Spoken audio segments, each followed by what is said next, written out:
မင်္ဂလာပါဆိုလန်တူဗီကန်အပိုင်း81ဒီအပိုင်းမှာတော့ရော့တို့ရဲ့နိုင်ပွဲကိုတနေရာကနေတိတိလမ်းကြည့်နေတဲ့ရှွန်လောင်တယောက်ပီတီဖြစ်နေခဲ့သလိုလီလာတိုင်းပြည်စီကရနိုင်သမျှအကုန်ချစ်ကုန်ရယူနေတဲ့ရော့တို့ရဲ့ချစ်တီးကြမှုကိုလည်းအံ့ဩနှပန်းဖြစ်နေခဲ့ပါတယ်သူအနေနဲ့ရော့တို့သာအပြင်ကိုထွက်လာရင်ဒန်ကော်ပြီးထွက်သွားနိုင်မှဖြစ်တာကြောင့်အရန်ကရောမလုပ်ဖို့ဆုံးဖြတ်ခဲ့ပြီးအခြေအနေကိုစောင့်ဆိုင်းနေခဲ့ပါတယ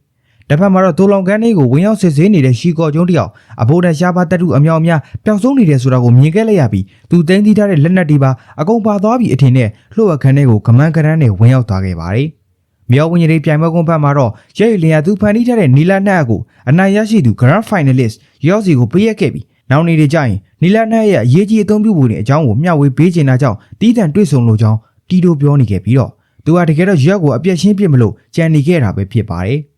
သူတို့ပြောနေတော့မှပဲရှိဆွေမာမိတ်အဖွဲ့ရဲ့တူကန်းချုပ်ဖြစ်သူကလည်းသူတို့ရော့ကိုပေးထားတဲ့ဂရီအတိုင်းပဲအစင်ကိုဝိညာဉ်တွေအမြောက်ကိုလာရောက်ပေးရခဲ့ပြီးအဆိုပါဝိညာဉ်ထက်ရနီလက်တော်ဝင်မျိုးနွယ်ဒေသအသုံးပြုကိုင်ဆောင်ခွင့်ရတဲ့လက်နက်ဖြစ်တာမို့ရဲရီလင်းတယောက်သူ့ရဲ့မျက်လုံးကိုသူမယုံနိုင်ဖြစ်သွားခဲ့ရပါတယ်။တစ်ဖက်ကလှုပ်ခန်းထဲကိုဝင်ရောက်သွားခဲ့တဲ့ရှီကော်ကျုံးကလည်းဝိညာဉ်တွေတက်စင်ပုံးတွေတလုံးမကြံအကုန်ရှိနေတဲ့ဆိုတာကိုမြင်လိုက်ရချိန်မှာတခိုးတွေကလှုပ်ခန်းထဲကိုဝင်ရောက်မသွားခဲ့ဘူးဆိုပြီးထင်မှတ်ကအ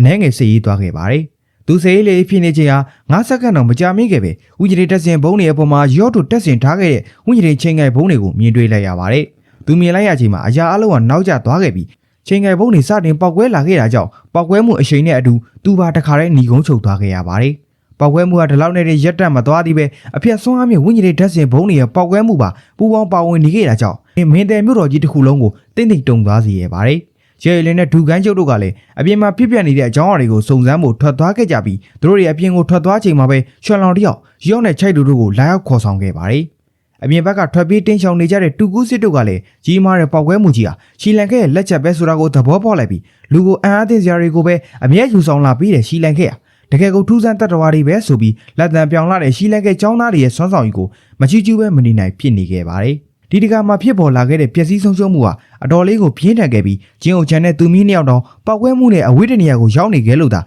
တက်တရာရသွားခဲ့တာပဲဖြစ်ပါတယ်။တစ်ဖက်ကရှီတန်းရန်ကလည်းအင်မတန်ကြီးမားတဲ့ပျက်စီးဆုံးရှုံးမှုကိုမြင်လိုက်ရတာကြောင့်သွေးပြတ်မတက်ဖြစ်သွားခဲ့ရပြီးရှီကော်ကျုံးပါဝင်နီလာတိုင်းပြည်ရဲ့လှုပ်ဝက်တိုးလောင်ခန်းကြီးတစ်ခုပျက်စီးသွားခဲ့ရပြီဆိုတဲ့သတင်းကိုကြားလိုက်ရချိန်မှာသူ့ရဲ့နာကိုသူဘလူမားကိုမယုံကြည်နိုင်ခဲ့ပါဘူး။တစ်ဖက်မှာလည်းသူဟာတိုင်းပြည်ကိုယာယီအုပ်ချုပ်ခွင့်ကိုသာရရှိထားတဲ့ဘယင်ကန်တယောက်ဖြစ်တာမို့ဒီလိုပျက်စီးဆုံးရှုံးမှုကြီးတာမင်းကြီးရဲ့နားတွေကိုပေါက်ကြားသွားခဲ့မယ်ဆိုရင်မြောင်များလာတဲ့သူ့ရဲ့အတိုက်ခံအရာရှိတွေရဲ့သွေးလုံးစော်မှုနဲ့အတူပဲသူတေချာပေါက်ဘယင်ကန်ယာရုကနေဆင်းပေးရမယ်ပြင်အခမ်းမတင်အရှိတန်ယာရုကိုပါဆုံးရှုံးရမယ်အနေအထားကိုရင်ဆိုင်နေခဲ့ရပါပြီ။ဒါနဲ့ပဲသူဖြည့်ရှင်းရမယ်နီလန်းကိုအတန်းကြာစဉ်းစားနေခဲ့ပြီးသူသာဘယင်အရာကိုယာရုချင်းစက္ကန့်ကိုရလိုက်ရင်ဒီကျက်တွေကြားတွေကနေလွတ်မြောက်နိုင်မယ်ဆိုတာကိုသဘောပေါက်လိုက်ကရုတ်တရက်ဆိုသလိုပဲကျဲလောင်စာရေမောင်းရင်သူ့လောက်ကလူတွေအားလုံးကိုဘယင်ကြီးကပေါက်ကွဲမှုကြောင့်ထိတ်လန့်ပြီးယောဂအခန့်ထားပေါက်ကကွဲလွန်သွားခဲ့တယ်ဆိုပြီးတော့တနိုင်ငံလုံးကိုကြီးညာခိုင်းခဲ့ပါတယ်။ရှီတန်းရန်ကတော့အာနာကိုလက်မလွတ်နိုင်တာကြောင့်အဇာတသက်ဆက်ခင်းဖို့ဆုံးဖြတ်ခဲ့လိုက်ပါပြီ။နောက်နေ့ရောက်မှာတော့နီလာတိုင်းပြည်ရဲ့သတင်းဌာနကနေတဆင့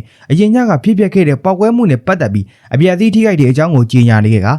တိုက်ခိုက်မှုဟာပြင်ပရန်သူတွေရဲ့လက်ချက်ဖြစ်တာကြောင့်ဘယင်ကန်အင်းရှိဆန်မင်းသားရှီတန်းရန်ဟာအရေးပေါ်ချင်းနေတတ်မှတ်လိုက်ကြောင်းကြီးညာခဲ့ပါတယ်။လူကြားကောင်းအောင်ရှော့ပြောနေခဲ့တာသာဖြစ်ပြီးတော့တကယ်တော့ရှီတန်းရန်အရေးပေါ်ချင်းတွေကိုအခွန်ကောင်းယူကသူ့ရဲ့မျိုးဆောင်တက်တွေကိုနန်းတော်တုံးတီကိုခေါ်ယူခဲ့ပြီးတော့သူ့ကိုစန့်ကျင်နေတဲ့အတိုက်ခံအင်အားစုတွေကိုအကုန်ရှင်းလင်းပစ်ပြီးတိုင်းပြည်တစ်ခုလုံးကိုအပိုင်သိမ်းတော်မှာပဲဖြစ်ပါတယ်။နောက်တကမှာတော့ပါရမီကြီးဝိညာဉ်ဆရာပြိုင်ပွဲကြီးရဲ့ဘိုလူဘဲကိုပြန်လည်ကျင်းပနေပုံကိုပြသထားခဲ့ပြီးပြိုင်ပွဲဝင်အသင်းတော်တော်များများတက်ရောက်ခဲ့ကြပေမဲ့ချန်ပီယံလူကြမဲ့ရှီလန်ခဲနဲ့ထန်ခိုင်းပါဝင်လုံခြံမှုမှာပါဝင်ပတ်သက်ခဲ့ကြတဲ့မဟာမိတ်အသင်းတော်တော်များများကတော့ပြိုင်ပွဲကိုတက်ရောက်ခဲ့ခြင်းမရှိကြတော့ပါဘူး။အဲဒီနောက်မှာတော့ရှီတန်းရတယောက်အခမ်းအနားကိုတက်ရောက်လာခဲ့ပြီးအဖို့မှာစကားပြောကြပါတယ်။ကြောက်လာကြတဲ့ဂုံတီရှိလူချင်းမင်းအပေါင်းတို့ခင်ဗျာကျွန်တော်တို့အနေနဲ့ဒီနေ့မှာကျင်းပပြုလုပ်တဲ့ပါရမီချင်းဝိညာဉ်ဆရာပြိုင်ပွဲကြီးရဲ့နောက်ဆုံးသောဘိုလူပွဲကြီးကိုအခက်အခဲအကျက်တွေများစွာကြားတဲ့ကမဖြစ်ဖြစ်အောင်ကျင်းပပြုလုပ်ပေးဖို့စီစဉ်ထားခဲ့ပေမဲ့ဘိုလူပွဲကိုတက်ရောက်နိုင်ခဲ့ကြတဲ့ထန်ခိုင်းနဲ့ရှီလန်ခဲအသင်းတို့ဟာတက်ရောက်ခြင်းမရှိခဲ့ကြပါဘူး။ဒါပေမဲ့လည်းကျွန်တော်တို့ကလူချင်းမင်းတို့အတွက်ရင်ကုန်စိတ်လို့ရှားစရာကောင်းတဲ့ဖျော်ဖြေမှုတွေနဲ့ဧကန်ခြင်းပါတယ်ဆိုပြီးပြောရင်ပြိုင်ပွဲကြီးတစ်ခုလုံးကိုအစိမ့်ဝင်နဲ့ဖုံးဝင်များလာတဲ့ဝိညာဉ်လေးဆရာတပ်ဖွဲ့ကြီးနဲ့ပြိုင်ပွဲဝင်အသင်းသားတွေအားလုံးကိုဝိုင်းရန်လိုက်ပါတယ်။ကြီးတယောက်နီလာတိုင်းပြည်ရဲ့စွမ်းအားကြီးသောဝိညာဉ်တွေတပ်ဖွဲ့ဖြစ်တဲ့နတ်ဆိုးအိတ်ကလေးဝိညာဉ်တွေတပ်ဖွဲ့ကြီးကတော့ရှီတန်းရဲ့အမိတ်ကိုနာခံနေတာကိုမြင်လိုက်ရချိန်မှာနီလာတိုင်းပြည်တစ်ခုလုံးကိုရှီတန်းရတယောက်စိတ်တိုင်းကချဲလဲနိုင်ပြီဆိုတာကိုချက်ချင်းပဲနားလေသဘောပေါက်လိုက်ပါတယ်။အဲဒီနောက်မှာတော့ရှီတန်းရအရင်ကဖြစ်ပျက်ခဲ့တဲ့ကိစ္စတွေကြောင့် နီလာပြစ်ရှင်မင်းကြီးနှက်ရဆန်ခဲ့ရသလိုပြိုင်ပွဲဝင်အသင်းတွေကိုလည်းဝတ္တရားအရာစစ်စစ်မင်းမြတ်စရာရှိတာမို့သူတို့နဲ့အတူဘူးပေါင်းပေးဖို့မှာကြားနေခဲ့ပါတယ်။အဝိုင်းခံထားရတဲ့ပြိုင်ပွဲဝင်းကျင်စရာတွေကလည်းသူတို့ရဲ့ဝင်းကျင်ကွန်းတွေကိုထုတ်ပြီးပြန်လည်ခုခံမှုလုပ်ခဲ့ကြပေမဲ့ပြိုင်ပွဲကွန်းကြီးတစ်ခုလုံးကိုဖိုးထားတဲ့အစိမ့်ငွေတွေကသူတို့ရဲ့ဝင်းကျင်စွမ်းအားတွေအပေါ်မှာကိုကြီးမားတဲ့တက်ရောက်မှုဖြစ်နေခဲ့ကသူတို့အားလုံးရှိတန်းရရဲ့ဖန်ဆီးခြင်းကိုခံခဲ့လိုက်ရပါတယ်။ကြီးကြီးကထွက်ပြေးလွတ်မြောက်သွားတဲ့ရှီလန်ကဲကျောင်းနဲ့တခြားသူတွေအတွက်ဘလို့အစီအစဉ်ရှိသလဲလို့မေးမြန်းလိုက်ပြီးရှီတန်းရစိတ်ပူဖို့မလိုကြောင်းရှီလန်ကဲနဲ့ထန်ခိုင်းအနေနဲ့အဆိုပါနေရာကနေအသက်ရှင်လျက်ပြန်လာနိုင်မှာမဟုတ်ကြောင်းဖေလီဆန်စွာနဲ့ပြန်ဖြေပေးလိုက်ပါတယ်။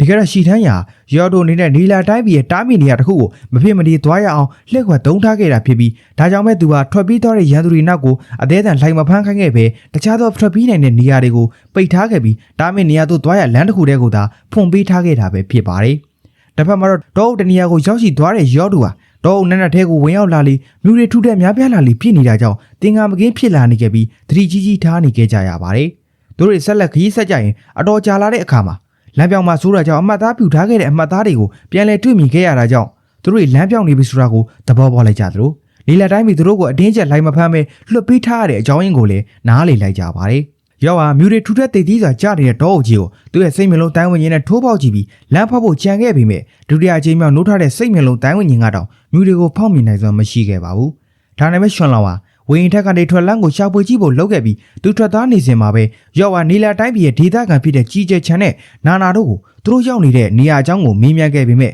နာနာကတော့သူမအနေနဲ့သူတို့လက်ရှိရောက်နေတဲ့နေရာကိုဂါဂနာနာမသိကြောင်းပြန်ပြေခဲ့ပါတယ်။အဲဒီအချိန်မှာချိုက်တို့ကသူတို့လက်ရှိရောက်နေတဲ့နေရာအကြောင်းကိုပြောပြခဲ့ပြီးဒီတော့ကြီးရဆိုရင်တခါကနီလာတိုင်းပြည်ကဆေးလွတ်လိုက်တဲ့ထောင်လိုက်ကူညီတဲ့တပ်ဖွဲ့ကြီးတစ်ခုလုံးကိုပြန်လမ်းမဲ့စီခဲ့တဲ့နေရာကြီးတစ်ခုဖြစ်ကြောင်းအသေးစိတ်ကိုတော့သူလည်းပဲမသိကြောင်းဝင်ရောက်ရှင်းပြခဲ့ပါတယ်။အဲဒီနောက်မှာတော့ဝင်းဘော်ကိုတွားရောက်ထောက်လန်းတဲ့ရွှန်လောင်တယောက်ပြန်ရောက်လာခဲ့ပြီးသူဘလောက်ပဲမြင့်မြင့်ပြန်တန်းပါစေဒီမြူကုန်းငွေတွေကိုကြော်လွှမ်းနိုင်စွမ်းမရှိခဲ့ကြောင်းပြောပြခဲ့ပါတယ်။ရွှန်လောင်လိုအစဉ်68ဝန်းကျင်ဆရာကတော့လှည့်စားနိုင်စွမ်းရှိတာကြောင့်သူတို့တွေရောက်ရှိနေတဲ့နေရာကြီးဟာအတော်လေးကိုလှုပ်ဝက်ဆန်းကျယ်တဲ့ဖြစ်တည်မှုတစ်ခုဆိုတာကိုရောတယောက်သဘောပေါက်လိုက်ပြီးဒါကြောင့်မဲ့သူတို့အားလုံးစုစည်းစည်းနဲ့အထွတ်လန်းကိုအာယုံဆိုင်ရှာဖွေကြဖို့ဆုံးဖြတ်ခဲ့ကြပါတယ်။ဆိုလန်ဒူဗီကအပိုင်း81ကတော့ဒီလောက်ပါပဲခင်ဗျာ။အားလုံးပဲမင်္ဂလာရှိသောနေ့ကလေးကိုပိုင်ဆိုင်နိုင်ပြီးတော့စိတ်ချမ်းသာခြင်းကိုယ်ဤချမ်းသာခြင်းနဲ့ပြည့်စုံကြပါသေးကြောင်းဆုမွန်ကောင်းတောင်းပေးလိုက်ရပါတယ်ခင်ဗျာ။